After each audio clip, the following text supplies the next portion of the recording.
Welcome to my YouTube channel student academy को स्वागत करुँ। प्रथम थर पर चैनल को विजिट करते चैनल को सब्सक्राइब करना आज ही चैनल को सब्सक्राइब कर दिंतु। ये लाटेस्ट अपडेट सर्वप्रथम पाइपर। जदि वीडियोटी भल लगी है लाइक करदे, अधिक अधिक मात्रा शेयर करदे। देखो सरकारी कर्मचारी बहुत बड़ा खुशी खबर जो कि एर्लियर माने पिछला 2014 जनवरी पिछला लागू हम माने पिछला एरियर आपंकर मिल जहाँकि ग्राच्युटी 25 लाख टका लेखा मिल। ये देखिपे 2024 जनवरी 1 रु पिछला भाव लागू हम जहाँकि एरियर अच्छी सरकारी कर्मचारी 25 लाख टका ग्राच्युटी। ये देखिपे केंद्र सरकार कर्मचारी जी की पूर्वर मिलता 20 लाख टंकार ग्राच्युटी जो मानक 20 लाख टंकार ग्राच्युटी मिलूँ से ग्राच्युटा वृद्धि होगी 25 लाख टका को वृद्धि पाई।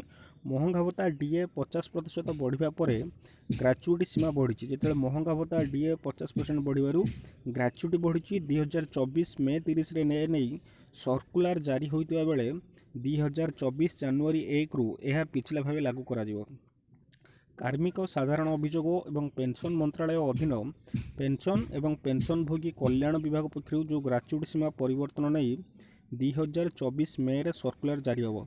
शिखुची मंत्रालय जो पेंशन मंत्रालय अधीन पेंशन सहित पेंशनभोगी कल्याण विभाग जो अच्छी 2024 मे रु लागू हम। तेबे यही संशोधित ग्राच्युटी पाइबाकू हेले संपूर्ण व्यक्ति दरमा पाउथुवा पूर्णकालीन कर्मचारी होगा आवश्यक। माने टोटाली संपूर्ण रूपे कार्य करथिबा दरकार।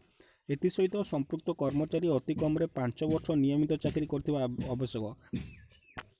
आपनकर 5 वर्ष नियमित सरकारी कर्मचारी 5 वर्ष नियमित चाकरी करथिबा आवश्यक। अन्य पक्षरे 5 वर्ष चाकरी करी इस्तफा देथिबा कर्मचारी सुपर अनुएसन नैथिबा कर्मचारी दुर्घटना किंबा असुस्थता जोगु अक्षमता और कर्मचारी मृत्यु होइतिबा मध्य संशोधित ग्राच्युटी प्रदान करा जिवो। सरकारी कर्मचारी पाइथिबा ग्राच्युटी आयकर आईन धारा 10(1) आई अनुसार संपूर्ण आयकर मुक्त आपनकर संपूर्ण टिकस मुक्त हम। पूर्व वर्ष गुड़िक मध्य जितेबाला सरकारी कर्मचारी ग्राच्युटी सीमा 10 लाख रु 20 लाख टका को वृद्धि करा जायतिला सेतेबेले घरोई संस्था कर्मचारी को ग्राच्युटी प्रदान संशोधन समय विलंब होता। जितेबाला घरोई जो मैंने प्राइवेट रे काम करते से ग्राच्युटी संशोधन विलंब होता।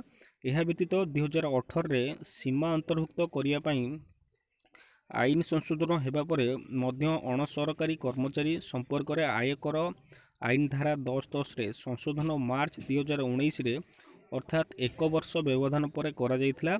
वर्तमान केंद्र सरकारी कर्मचारी संशोधित ग्राच्युटी 2024 जनवरी 1 रु पिछला भाव लागू होतु खूब शीघ्र यह घरोई कर्मचारी बा जो प्राइवेट सेक्टर अच्छी घरोई कर्मचारी क्षेत्र में लागू हो बोली आशा कराऊँ। एतिक इनफॉरमेशन। Thank you.